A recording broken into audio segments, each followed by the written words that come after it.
Buenas tardes, bienvenidos a esta jornada que organizamos los estudios de Derecho y Ciencia Política de la Universitat Oberta de Cataluña sobre pautas para elaborar un trabajo final de máster en concreto. Todos sabéis que el trabajo final de un máster o de un grado no es una asignatura como las demás. Es una asignatura que presenta ciertas diferencias, ¿no?, con respecto a lo que se ha cursado previamente. ¿Y cuáles son estas características que la hacen especial? En primer lugar, el momento en el que se cursa. Es la asignatura que se recomienda y donde encuentra sentido es al final. Es la asignatura que recomendamos, a todos los tutores recomiendan que se coja al final. Y esto es así porque aquí no se aprende nada nuevo, es decir, no se adquieren nuevos conocimientos, sino que se trata de que todo aquello que se ha ido trabajando previamente y todas aquellas competencias profesionales que se han ido poniendo en práctica se puedan aplicar en esta asignatura. Y además, la actividad que hay que realizar o que tenéis que realizar los estudiantes no son las típicas pruebas de evaluación continua, sino que aquí se trata de hacer un trabajo y básicamente es un trabajo de investigación. Puede haber entregas parciales, pero se trata de presentar un trabajo. Por todo esto, es una asignatura diferente a las demás y pensamos que es importante poderos dar pues, algunos consejos para poder afrontar con éxito esta asignatura.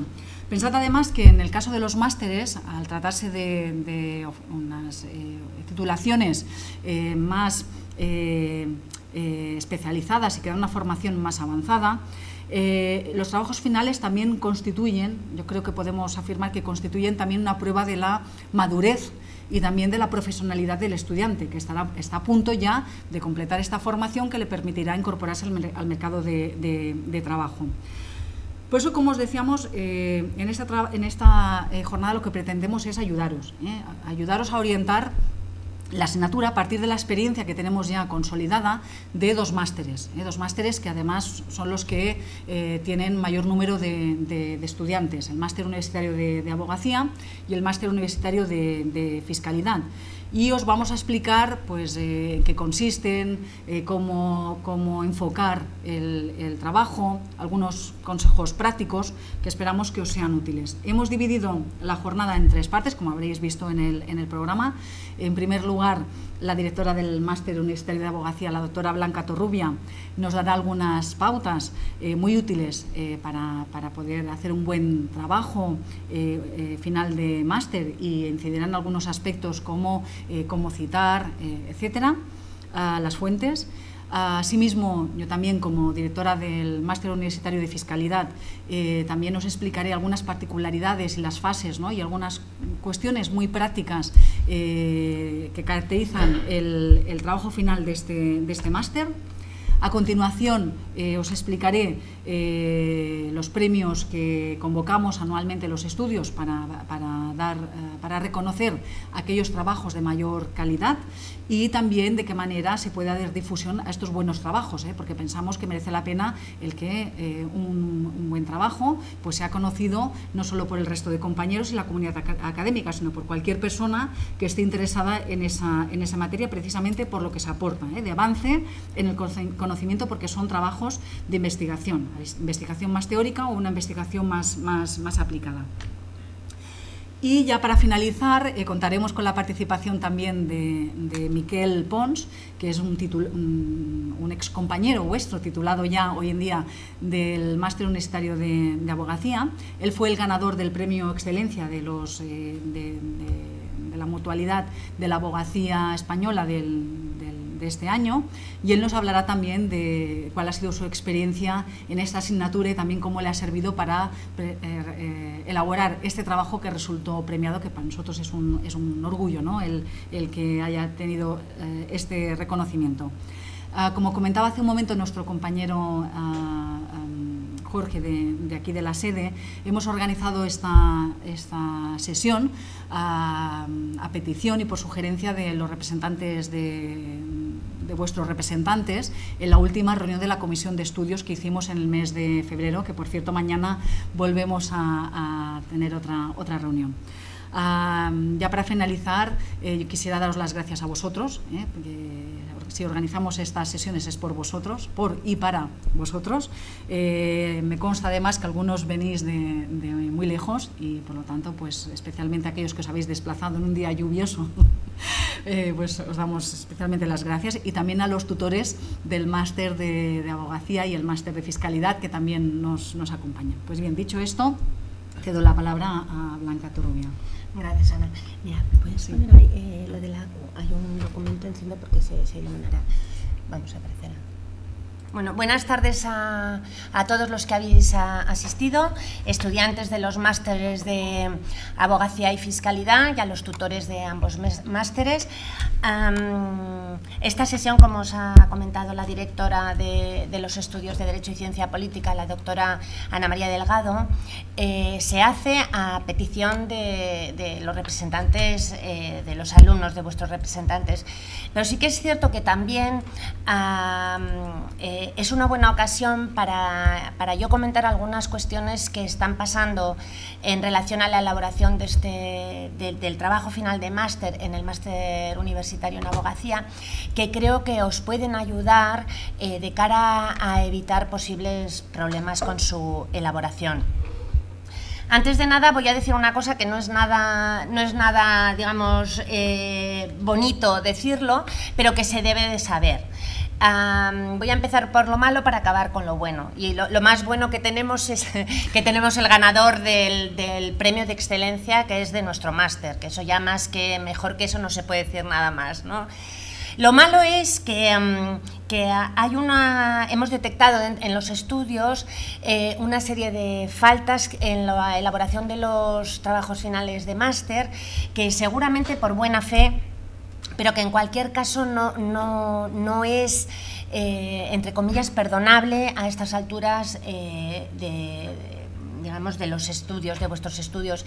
En un nivel de máster, la exquisitez en la cita de las referencias doctrinales y jurisprudencias es fundamental. Esta exquisitez pasa por el extremo cuidado a la hora de seleccionar textos dichos por la doctrina o incorporados en una sentencia. Cuando nosotros incorporamos un texto sin adaptarlo tal cual lo encontramos, ya sea en un libro y lo volvemos a copiar, o de internet, que es lo más fácil, porque como vosotros todos sois ya futuros abogados o fiscalistas digitalizados, tenemos mucha facilidad para encontrar en las bases de datos o en internet referencias doctrinales y jurisprudenciales, y entonces hacer el copiar y pego y incorporarlo al trabajo final de máster, que está muy bien porque rellena rápidamente el contenido del trabajo, ayuda a desarrollarlo, pero claro, esto es muy peligroso, y sobre todo siendo futuros abogados, que tenéis que tener un especial cuidado en el uso de estas fuentes de referencia. Quiero por ello avisar que cualquier cita de un texto en el que se reproduce en su integridad debe ir acompañado de un pie de página de donde se cite el autor y el lugar donde ha sido publicado ese texto, o de donde hemos extraído ese comentario o esa reflexión. Y esto es muy importante, porque de no hacerlo se considera por la universidad plagio. Como os decía, la parte que no es muy agradable de comentar es que la UOC tiene unas herramientas detectoras de plagio muy potentes, y entonces enseguida pasamos por la herramienta cualquier trabajo, y no solamente comparan entre trabajos de estudiantes de la misma o de diferentes aulas, sino que también lo compara con trabajos que están disponibles en internet, en abierto. Y además los expertos, tanto los consultores o los tutores, porque ahora os explicaré cómo se organiza la tutorización de un máster o de un trabajo final de máster, al ser también expertos en la materia, están acostumbrados a manejar la doctrina y conocen lo que dicen. Entonces, claro, cuando de repente reconocen en el texto de un trabajo final de máster pues las palabras de conocidos expertos doctrinales, pues claro, es muy fácil detectar lo que ha ocurrido. Entonces, una cosa es un defecto de cita, es decir, que uno esté recogiendo ideas como si fueran suyas, sin poner de dónde las extrae, y otra cosa es el plagio, que es directamente lo que os he comentado, que es extraer de internet o de donde sea un fragmento, uno o más fragmentos, colocarlos en el trabajo final de máster, no entrecomillar, no decir de dónde se extrae, con lo cual la consecuencia directa es que se está haciendo pasar por propio lo que no es. Esto se detecta y está bueno, considerado una falta grave en el reglamento de la Universitat Oberta de Cataluña y por tanto lleva implícita pues una sanción, que la primera es que no se puede evaluar el trabajo final de máster, pero bueno, puede acabar, si hay reincidencia, en un expediente disciplinario. Como no queremos que sea esto lo que ocurra, yo aviso esto de antemano. Lo primero que os digo, por favor, tener cuidado y ser exquisitos en la cita y en el tratamiento de la doctrina y de la jurisprudencia. Tiene que quedar claro el secreto cuál es, tiene que quedar claro que esa idea no es vuestra. Cuando no lo es, no es vuestra. Y si la compartís, podéis decir, comparto esta idea con los autores fulanito y venganito que señalan que, y lo que sea, pero no podéis hacer pasar, en el momento en que estéis haciendo pasar, pensar que un tercero pueda pensar que lo que está escrito es vuestro, ya eso es plagio. Porque nosotros lo interpretamos, no podemos valorar vuestra mejor o peor fe y lo consideramos directamente plagio. Bueno, dicho esto, que es lo feo, ya paso a lo bueno. Lo bueno es que en general los trabajos final de máster que se presentan en el máster, luego la directora del máster en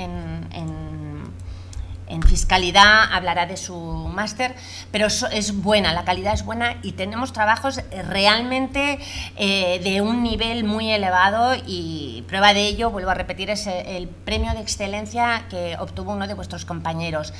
No solamente un premio de excelencia, porque la mutualidad había convocado un primer premio, un posible accessit o dos primeros premios, esta era de la duda, y 10 menciones especiales. Al final solamente concedió, de todos los que se presentó, un premio de excelencia y 4 menciones especiales, y el premio de excelencia y una de las 4 menciones lo obtuvieron un compañero vuestro del máster universitario en abogacía, lo cual es para nosotros un honor, porque también habla mucho de la calidad que son capaces bueno, que somos capaces, me voy a incluir yo también, de conducir a los estudiantes que quieren hacerlo.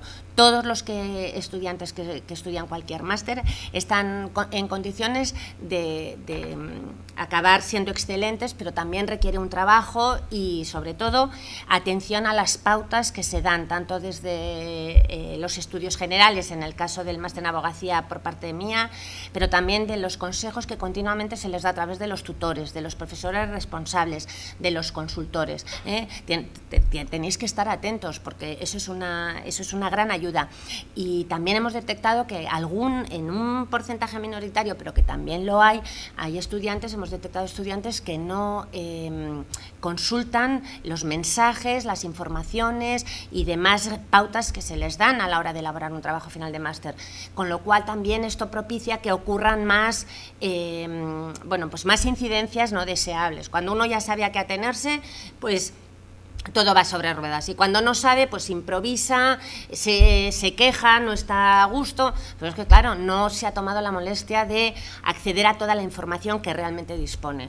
Entre otras cosas, tenéis una base de datos de bibliografía y de jurisprudencia privilegiada en la UOC. Podéis hacer uso de esas bases de datos para completar la doctrina de jurisprudencia, pero además tenéis con el carnet de la UOC acceso a cualquier universidad del sistema público catalán y y español para poder consultar y pedir libros, o sea que no tenéis ningún problema para obtener bibliografía.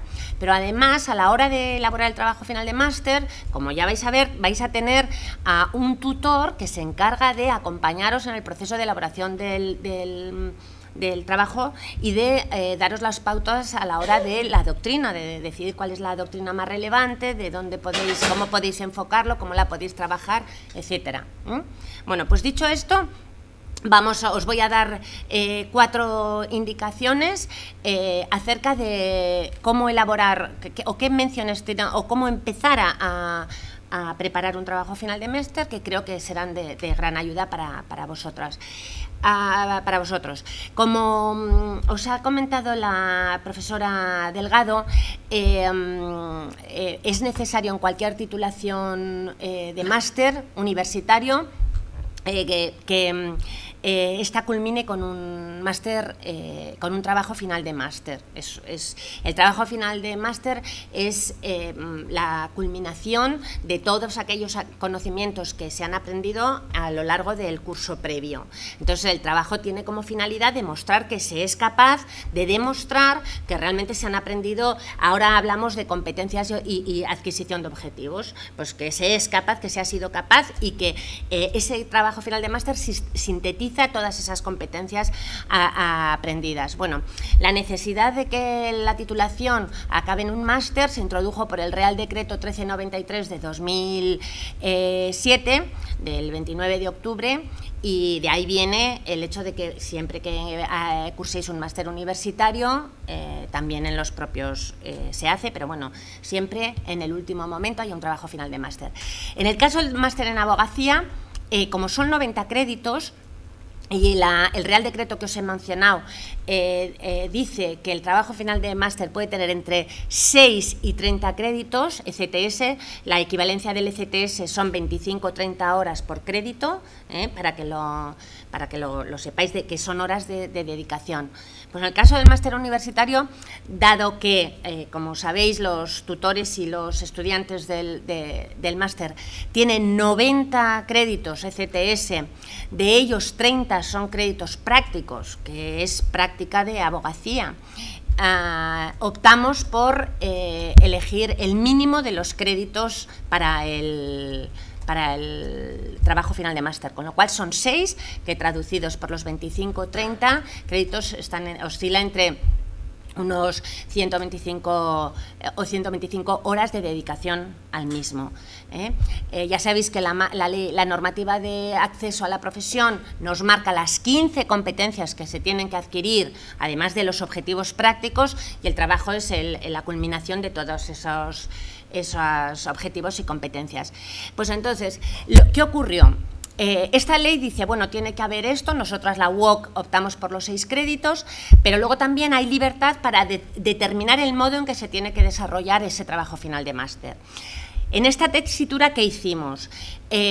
Como a nosotros nos validó, como el máster en abogacía lo valida al ser la UOC, una universidad que está ubicada en Barcelona, nos lo tenía que validar la Agencia de Calidad Catalana del Sistema Universitario, como nos lo validó, la propia agencia había elaborado una guía que es la que estáis viendo ahora en la pizarra, de cómo elaborar, tutorizar y evaluar un trabajo final de máster.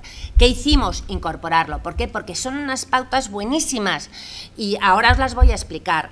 A esta guía, a los estudiantes que están haciendo el TFM se les cuelga en el aula del TFM se les cuelga, pero además de eso, y es importante, reciben a principio de curso un mensaje que puedes abrirlo para que veáis. He extraído un mensaje del profesor responsable del aula, en el que se indica en el escritorio. En el escritorio hay el mensaje aula TFM. ¿Veis? Esto está. Aquí explica en qué consiste el aula, explica el calendario que va a seguir el TFM. Este mensaje, que es fundamental y que guía todo lo que es el proceso de elaboración de un trabajo final de máster y cómo lo ha trabajado la UOC, que tiene muchísimo trabajo por parte de todo el equipo que estamos. detectamos que había estudiantes que no habían leído este mensaje. Entonces, por eso insisto en que es importante seguir las pautas que se ofrecen desde la UOC para luego obtener el resultado querido y desarrollado, porque lo ponemos todo para que el estudiante obtenga la excelencia en la elaboración del trabajo final de máster.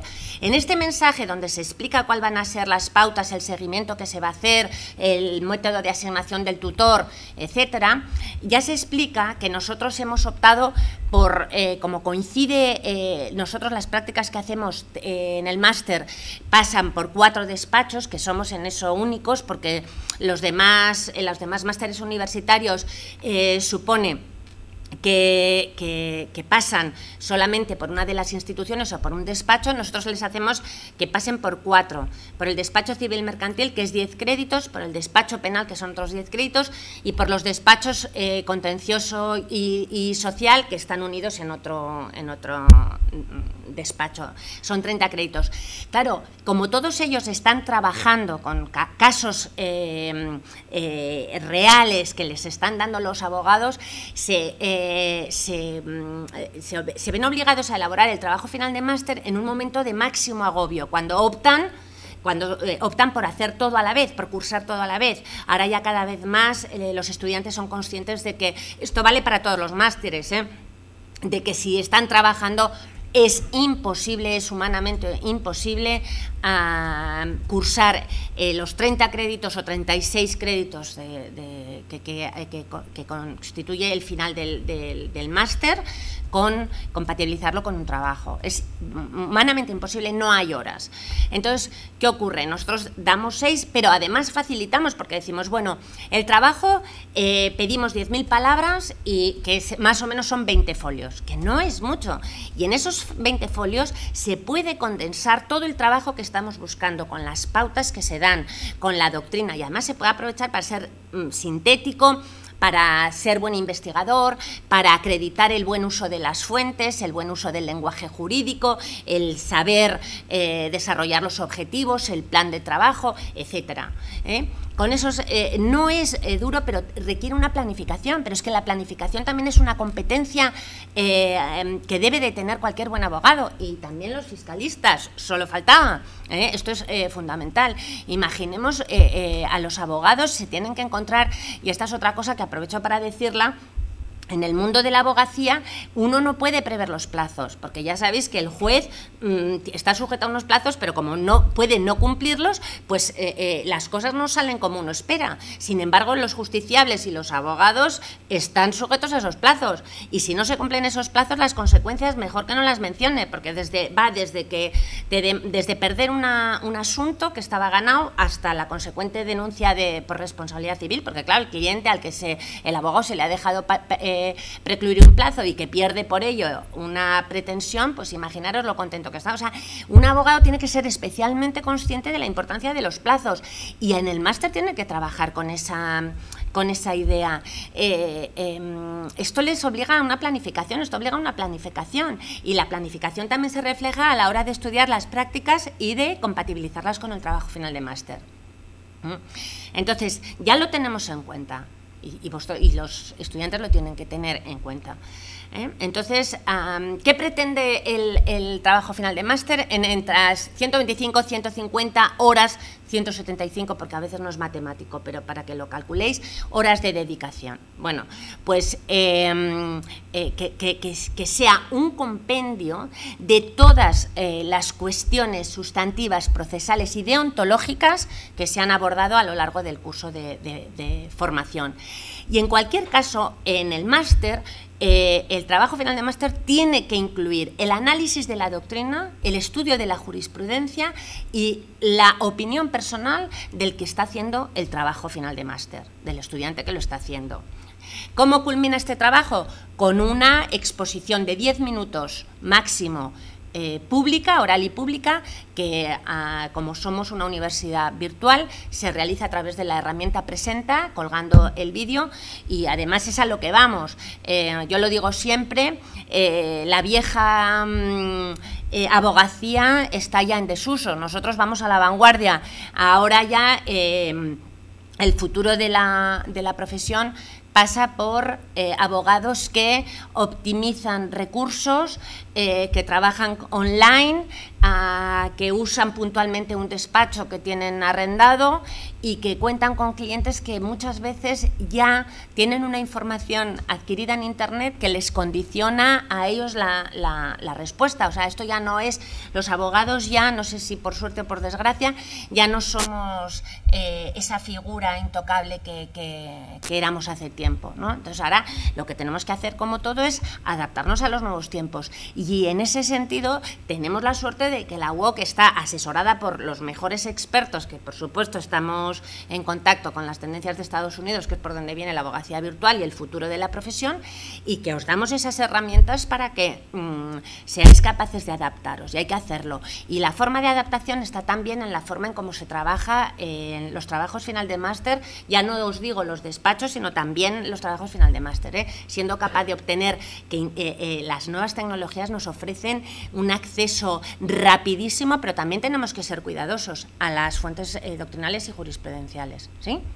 Bueno, ¿en qué puede consistir el trabajo de final de máster en el máster en abogacía? Pues en un dictamen jurídico, en un comentario jurisprudencial o en un trabajo específico sobre una determinada cuestión jurídica, o en una combinación de todo ello. ¿Por qué? Porque estamos dentro del acceso a la profesión. Entonces, lo que se tiene que desarrollar son habilidades dirigidas a lo que es el ejercicio de la profesión. Luego la profesora Delgado os dará algunas pautas concretas del trabajo final de máster en el máster en fiscalidad. Bueno, dicho esto, hemos adoptado el modelo de la ACU, como os he dicho. ¿Y en qué consiste? Bueno, pues consiste en un sistema de evaluación por parte del tutor y de la comisión de evaluación. El tutor evalúa y acompaña al estudiante a lo largo del proceso, de la creación y al final del resultado, y la comisión de evaluación lo que valora es el producto, el trabajo ya una vez presentado, y la exposición oral que se hace y la argumentación que se hace a las preguntas que se le plantea a la comisión a través del aplicativo, al que lo ha hecho. La valoración y es el modelo ACU. La valoración es la siguiente: 70% del peso de la evaluación del trabajo final de máster es la comisión de evaluación y el 30% el tutor. El tutor y la comisión de evaluación tienen fichas que las tenéis ahí en la guía, están todas las fichas, que es la que se cuelga en las aulas. Estas fichas que incorporan la guía valoran todos los ítems de un trabajo, la conducta, o sea, las actitudes personales, el tutor ve la conducta que tiene con él, la responsabilidad, el seguimiento, el trabajo, la consistencia del estudiante, y también las cuestiones técnicas y de contenido en la forma de trabajar. Y la comisión pues valora otros ítems. Las valoraciones han sido adaptadas por nuestros expertos, los profesores responsables del trabajo final de máster.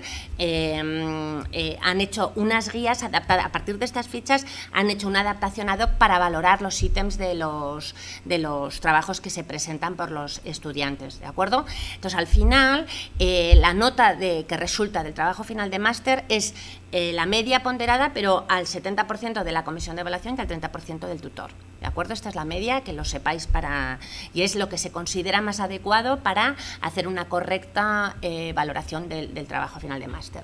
¿Qué es importante en el trabajo final de máster? Lo primero, la planificación. Como os he dicho, en el aula se les cuelga a los estudiantes un mensaje en el que se les dice: la UOC asegura a todos vosotros que vais a tener un tutor experto en la materia de la cual vais a realizar el trabajo.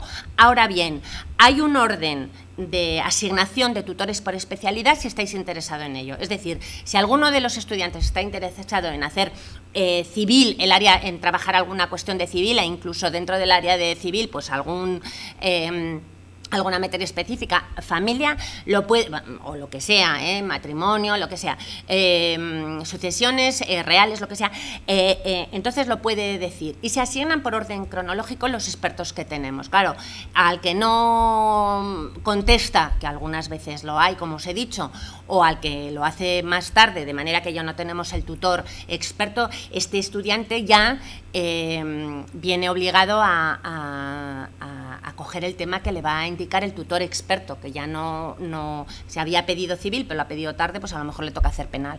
Entonces aseguramos que todos van a tener tutor, pero no que el tema, y por eso también el hecho de que una persona esté interesado y participe rápidamente, aparte de que dice mucho a su favor, pues también tiene la suerte o tiene la compensación de que va a tener el tutor de la especialización que él quiere. Y esto también es importante y lo tenéis que saber.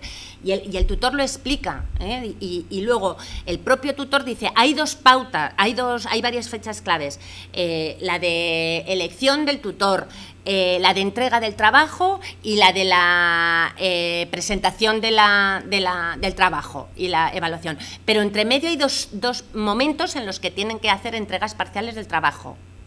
¿De acuerdo? Porque hay un seguimiento. Entonces, ¿qué es lo que es importante del trabajo de final de máster? El plan de trabajo, el inicial, que lo hace el estudiante con la ayuda del tutor. Por eso es importante.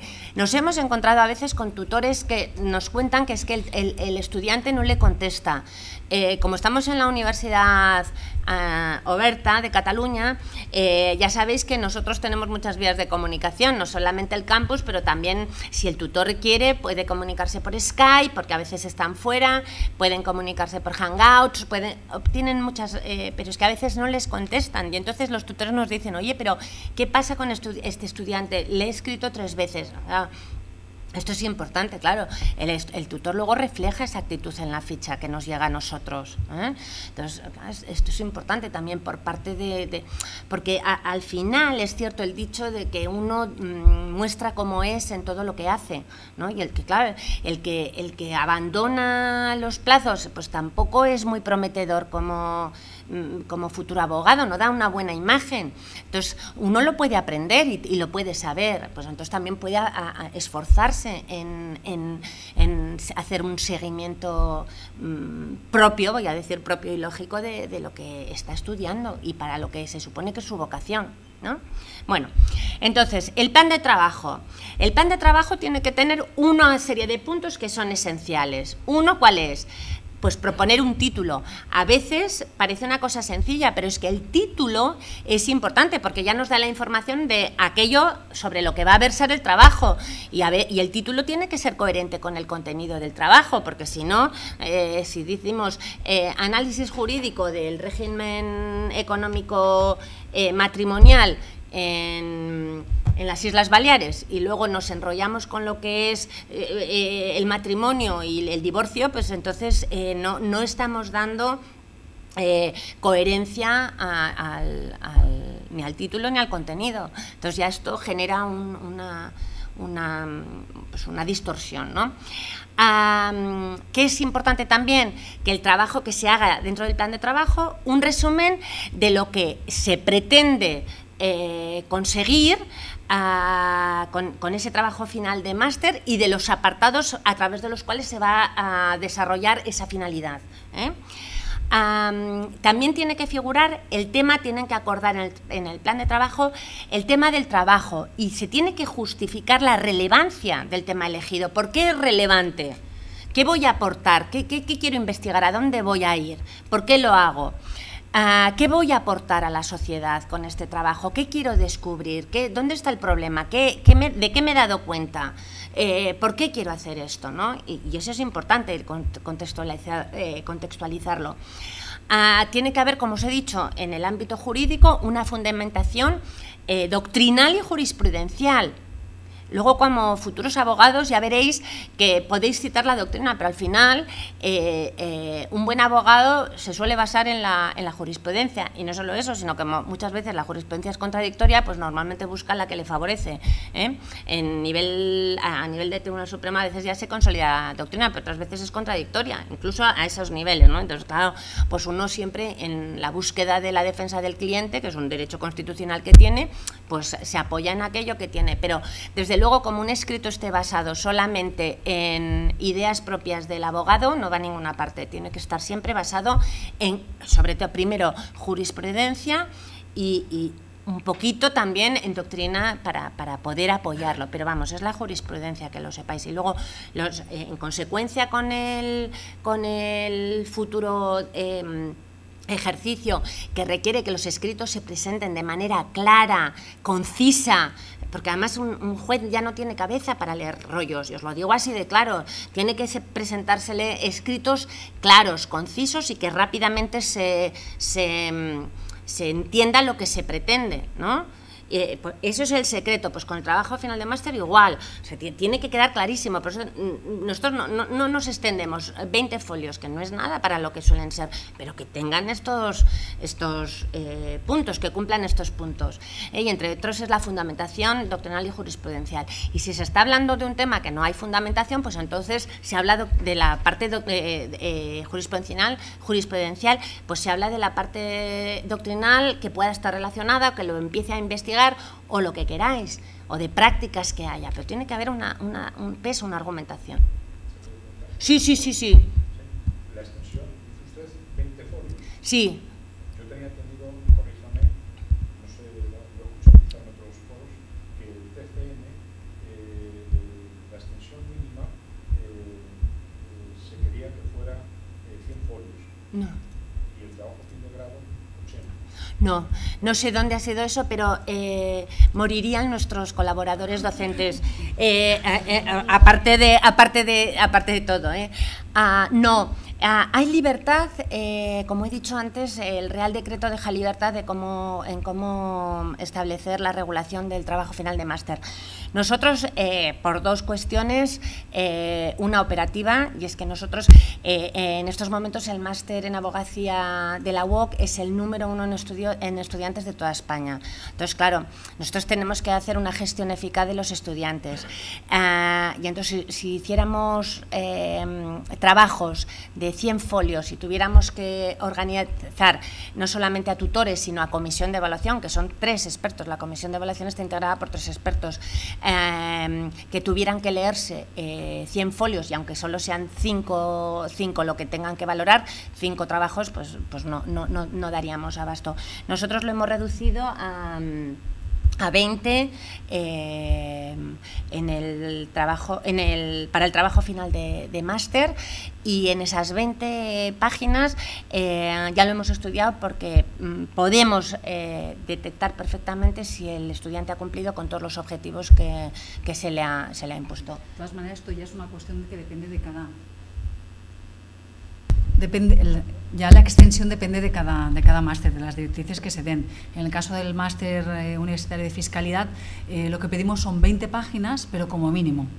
Es decir, que a partir de ahí, pues bueno, pues algo también que tenga cierto sentido. Escribir por escribir tampoco. Mi pregunta, que ya ha sido contestada, iba a formular una nueva, ¿no? Pero bueno, que también ya me ha contestado. Era una duda. ¿Es posible en 20 páginas transcribir lo que es una ley? Pues sí. Con referencia de citas, sí. glosario de términos, bibliografía. Sí. 20 páginas, entre 20 y 23 es la media de 20 a 25, que es lo que normalmente es la media de los artículos científicos que se consideran que tienen la extensión estándar, que se presentan en las publicaciones científicas. El artículo científico tiene esas medidas, y además, como pedimos la letra estándar, que son 10.000 palabras, que es más o menos, ya tenemos en cuenta eso. Entonces, lo que justamente una de las cosas que valoramos, por lo que he dicho antes, es la capacidad de síntesis. Y a veces muchos estudiantes tienen un problema, que no, es que esto es muy importante. todo es importante, pero repito, a un juez no se le puede presentar una demanda rollo, y hablo así de claro porque ellos cuando vienen a las conferencias también nos lo dicen, que se aburren, que no se pueden presentar demanda rollos porque al final no hay una capacidad humana, no hay una mente humana capaz de leerse absolutamente todo, y entonces ya se tiende a la síntesis, y entonces cuando uno se encuentra con según qué demandas, pues no. Sin embargo, cuando se encuentra con una demanda sencilla, clara y tal, es muchísimo más fácil la aprehensión de esa demanda y el entender, y es a lo que tiene que tender el hábito jurídico y la formación jurídica y la práctica jurídica. Aprovecho. Has hablado antes de la comunicación tutor-alumno. Sí. Y has hecho referencia cuando el alumno que no contesta. Sí. Y al revés. Cuando es el tutor. Mira, te agradezco que me hagas esta pregunta. Nosotros, cuando tenéis un problema con el tutor, lo que más agradecemos es que nos lo digáis, que nos lo comuniquéis. Porque muchas veces, tal como está estructurado piensa que a lo mejor nos vamos a encontrar con 500 trabajos final de máster que se van a presentar. Claro, nosotros, la plataforma que tenemos, hace un control de todos los trabajos que hay, de todos los tutores que están asignados, del seguimiento, del feedback que nos proporcionan ellos. Pero claro, lo que no sabemos es si vosotros estáis recibiendo la información que nosotros les decimos que os la den. Si esto no es así, lo que pedimos, por favor, es que nos lo comuniquéis, porque nosotros lo que queremos es que estéis perfectamente acompañados. Pero para que el estudiante pueda ejercer ese derecho, ¿no? Que no sé si existe. Sí, Por supuesto. por supuestísimo. Hay que pensar que el estudiante es la parte débil, ¿no? Entonces, No, para nada. es difícil. No en la UOC, te lo diré. Bueno, claro, deberíamos de saber el estudiante cuál es el plazo mínimo De respuesta. o máximo, perdón, de respuesta. Es decir, hay dentro de la normativa 48 horas. O sea, Si han pasado más de 48 horas sin haber y dejando entre medio el fin de semana, que a veces no es cierto que no dejáis descansar hay algunos estudiantes que dicen, oiga, que he escrito y no me ha contestado, ya he escrito el viernes a las 7 de la tarde y es domingo. Nosotros a veces, como estamos trabajando muchas veces... pasan 48 horas, yo puedo... Sí. ¿A quién me quejo? Al profesor responsable. En el trabajo final de máster hay dos... Sí, el profesor responsable tampoco. No, a mí, pero ya te digo que no vais a llegar a ese extremo. El profesor responsable es el primero que recibe la queja y es el que se encarga de contactar inmediatamente, porque además ya utilizamos la vía telefónica y tal, ya no el mensaje, sino... Y disculpa, tenéis a los tutores también, no olvidemos. Y a los Hagan la labor tutores. que hacen, que ellos enseguida comunican el caso a la dirección de programa o al profesor responsable. Es decir, no queda tampoco en saco roto pues una queja de este tipo. ¿De mecanismos tenéis? De hecho, a ver, puede ser que algún consultor apure este plazo, pero incluso nosotros lo que recomendamos o incentivamos es que os respondan pues todo lo rápido que puedan, porque es de agradecer el que cuando tú haces una petición en cualquier ámbito de la vida, haces una consulta, una petición, si te responden rápido, pues mucho mejor, ¿no? Porque te sientes pues más acompañado y un servicio mayor. Por lo tanto, intentamos incluso, porque les presionamos con esto mucho, para que os contesten rápido. Si puede ser un día o en horas, mejor. Es que no siempre es posible y es cierto pues que algunos apuran este plazo. Y si por una circunstancia determinada se excede este plazo, pues bueno, tenéis estos mecanismos. En cualquier caso, nosotros siempre estamos encantados de recibir mensajes vuestros con propuestas, si hay alguna queja, con sugerencias, e intentamos pues dar salida a las mismas. Tenéis también a vuestros representantes, que también en las reuniones que hacemos como mínimo una al semestre, ellos también nos exponen los casos, sobre todo casos en que pues bueno, puede ser que afectan a varios estudiantes o algo pues más grave, ¿no? Si es que es el caso. Los mecanismos tenéis. 99, pues yo llevo 10 años, o sea, 99,9% tal. Ahora, cuando te encuentras con uno... Sí. Claro, no te atreves porque estás en una posición... No, de verdad. Lo que haces es cubrir el tema pues para nada. No, pues no, de verdad. No, y además no te digo una cosa, porque le haces un favor a tus compañeros futuros. Pues no tengáis ese temor, de verdad. Una cosa es que no te contesten a ti, y otra cosa es que no te puedan No, repetidamente, o sea, te estoy diciendo porque muchas veces de no contestarte, de insistir repetidamente. No, pero a lo mejor es una mayoría para resolverla, pero se están cumpliendo, vamos, es sobra, ¿eh? No, yo te digo, el 99%. Yo llevo sí, toda la boca desde hace 20 años. Y de verdad, nunca ni al principio, ni ahora, está fallando. Puede haber... ¿No te has encontrado con uno? No. En 20 años no te has encontrado con uno. Pero si te fijas, al año siguiente no está. Desaparece. Además, desaparece más interferencia. Yo te digo, sí. Yo llevo 6 meses solo y estoy encantado con los tutores. Sí. Claro. Me han contestado puntualmente, me han dado explicación, muchas respuestas me han dicho, José, pues por aquí o por allá, y perfecto, nada que contar. No, y por lo que te digo, de verdad, o sea, es que haces un favor a tus compañeros, porque y a nosotros. No, de todas maneras, a ver, no lo hagáis por temor, porque No, no hay ninguna represalia. por temor de verdad que no hay, no, de verdad que no hay universidad menos que represalie menos por eso, y al contrario, más pendiente y más y sobre todo en estos temas. Y es lo que os ha dicho la doctora Delgado, o sea, los tutores son un poco vuestros amigos, y a ellos son los que les tenéis que comentar todas esas cuestiones, y ellos ya lo saben transmitir de manera que a lo mejor no quieren decir el nombre y no nos lo dicen a veces. O sea, que en eso no nos dicen el estudiante, pero nos dicen el profesor. Y entonces sí que nosotros, gracias a esa información, podemos contactar con el profesor responsable de la asignatura y decir, mira, fulanito no está dando respuesta. Y tomamos medidas, hay que tomar algunas, pues para futuros semestres, pues no es la primera vez que se han tomado. Incluso os animo también, aprovecho para que contestéis las encuestas de satisfacción. No nos cansamos, lo sabes tú, en todas las reuniones con los representantes de los estudiantes también les decimos que os animen, porque al final con esta información nos sirve un poco pues para poder tomar decisiones. La decisión puede ser continuar todo como está porque vemos que los resultados son buenos, o si vemos que hay algo que no acaba de funcionar o que se puede mejorar, pues tomamos las decisiones que hagan falta, de tipo materiales, de consultores, lo que haga falta, pero necesitamos que nos deis la información, porque si no, no sabemos qué es lo que está pasando en las aulas, con lo cual no tengáis miedo, al contrario.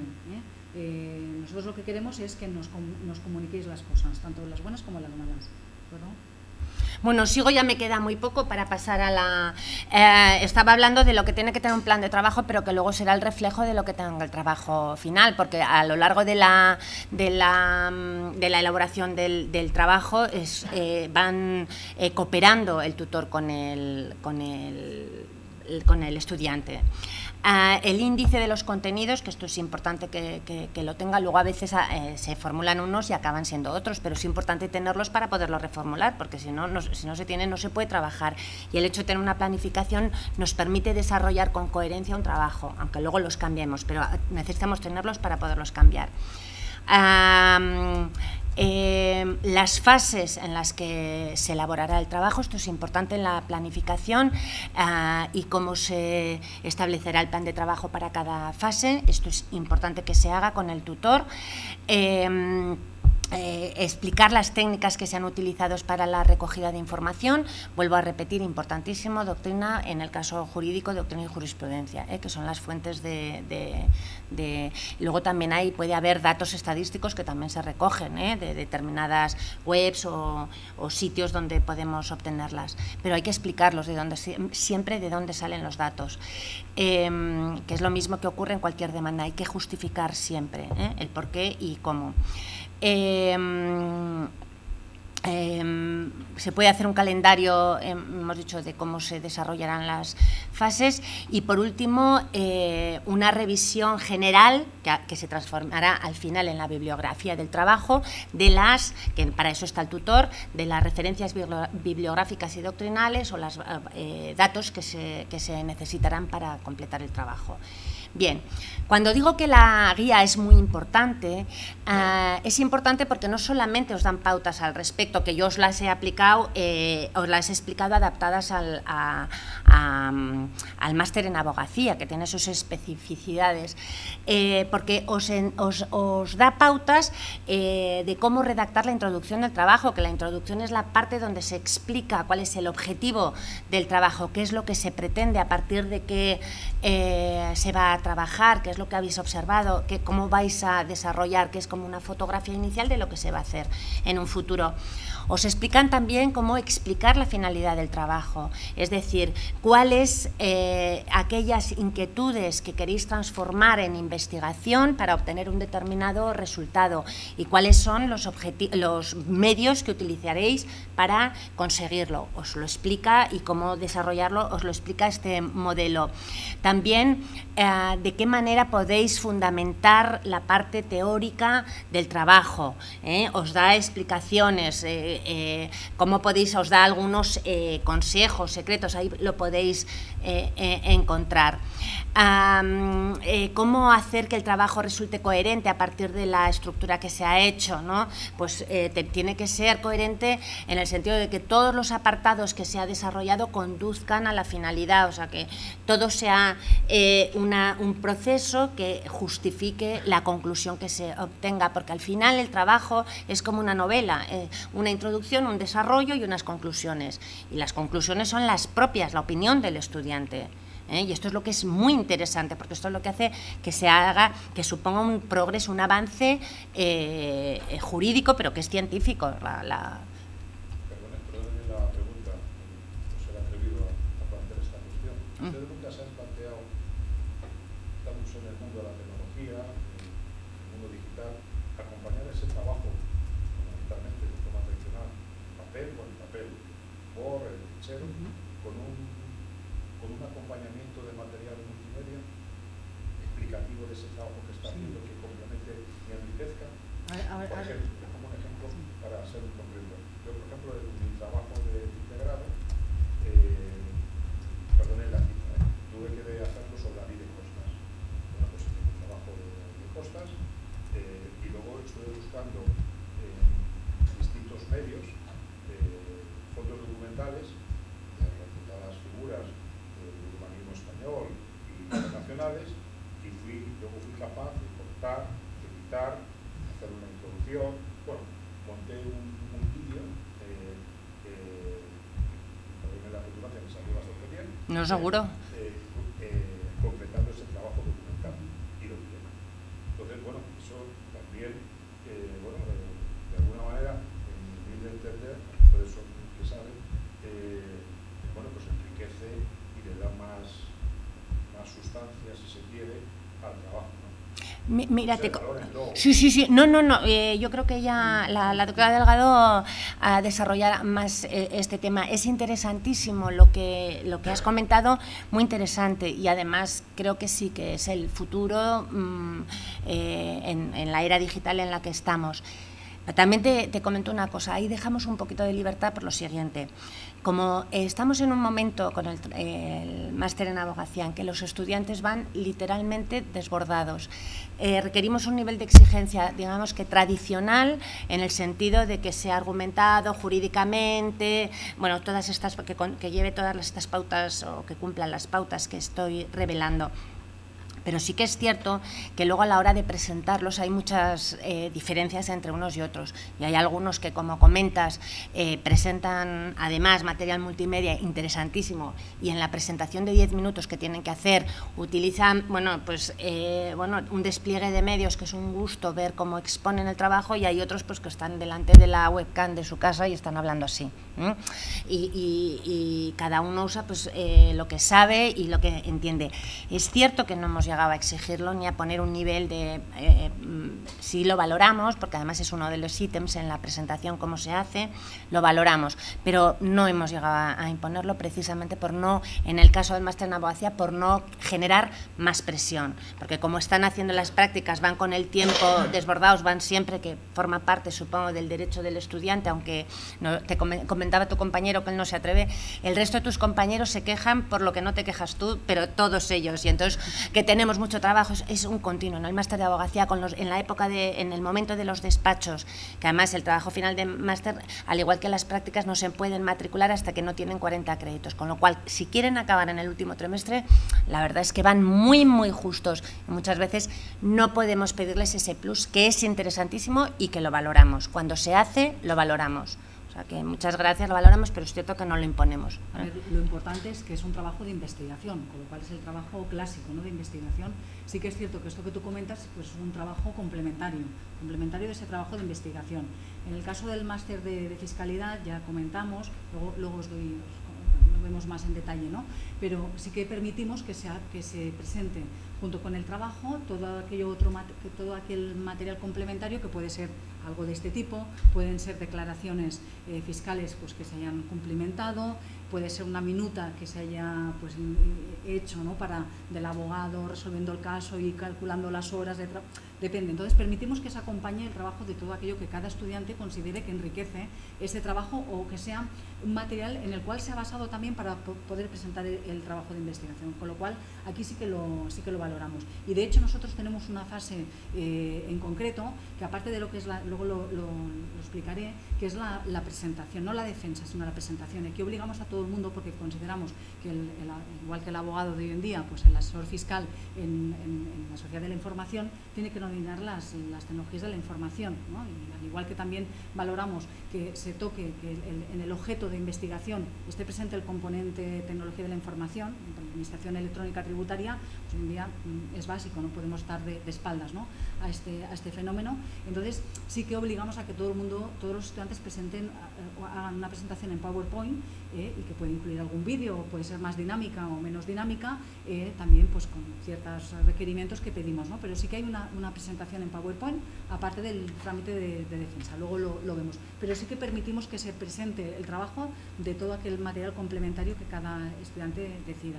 Y de hecho hay veces que te aportan mucha información también este material complementario, que no se ve reflejado por la limitación del espacio, por las características de un trabajo de investigación, y enriquece, ¿no?, al tutor cuando evalúa el trabajo, a la comisión, al tribunal, pues bueno, son más elementos a la hora de valorar y enjuiciar un trabajo. Bueno, pues nada, yo ya acabo diciendo que os remitimos al documento de la ACU, porque también os dicen, os explican cómo